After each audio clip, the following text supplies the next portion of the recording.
Պարոն Բադալյան, քաղաքական դաշտը 2 օր է վերածվել է փոխհրաձգությունների դաշտի, փոխադարձ վիրավորանքներ, շատ տարածվեց համբալ բառը, սա քաղաքական օրակարգում ինչպես է գնահատում եւ նաեւ վարչապետի կողմից համբալ անվանելը, կզսնել եւ նման արտահայտություններ թույլ տալը եթերային է եւ նորմալ է գնահատվում։ Իհարկե տարօրինակ կլինի, եթե ասենք, որ նորմալ է այդ ամենը, ցավոք սրտի Հայաստանում այդ ոչ նորմալը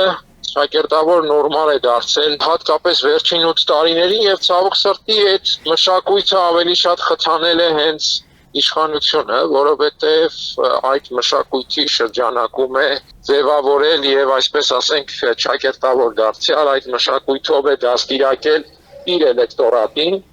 Եվ հիմա իհարկե ամենից շահագրգռվածն է, որպեսզի այդ մշակույթով ծավալվի նախընտրական քարոզարշավը, որպեսզի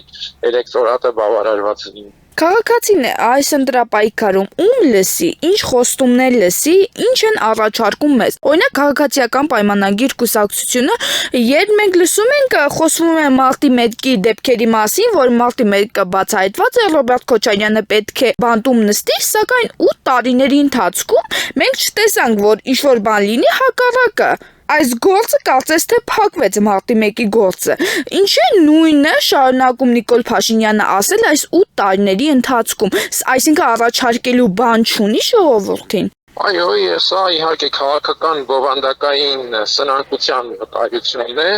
եւ միևնույն ժամանակ, ինչպես նշեցի, սրա վրա է դաստիարակվել իր էլեկտորատը, այսինքն դաստիարակվել ոչ թե ինքնաբերաբար, այլ հենց իր ակտիվ մասնակցությամբ։ Եվ այս տեսանկյունից ինչպիսի էլեկտորատ ձևավորել է, ինչպիսի պահանջարկ ունեցող էլեկտորատ ձևավորել է, այդպիսի պահանջարկ էլ փորձում է բավարարել, եթե խոսենք Նիկոլ Փաշինյանի մասին։ Իսկ ինչ վերաբերում է քաղաքացիներին, թե ինչ պետք է անել, ինչպես լսել, ում լսել, ինչպես ընտրել, ես կարծում եմ, այդ տեսանկյունից այսօր ընտրության գործընթացը առավել քան պարզ է, հաշվի առնելով այն քաղաքականությունը, որ վարում է Հայաստանը։ Այսօր պետք է քաղաքացին պարզապես կողմնորոշվի հետևյալ սկզբունքով։ Հայաստանը շարունակում է վերածվել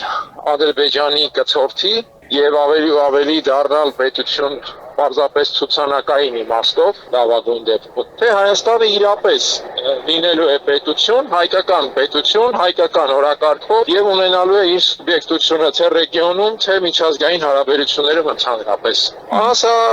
սրանով պետք է առաջնորդվի քաղաքացին, որովհետեւ այսօր հենց սրա միջև է ընտրությունը։ Շարունակում ենք այն քաղաքականությունը, որը Հայաստանը վերածում է Ադրբեջանի կցորդ միավորի, թե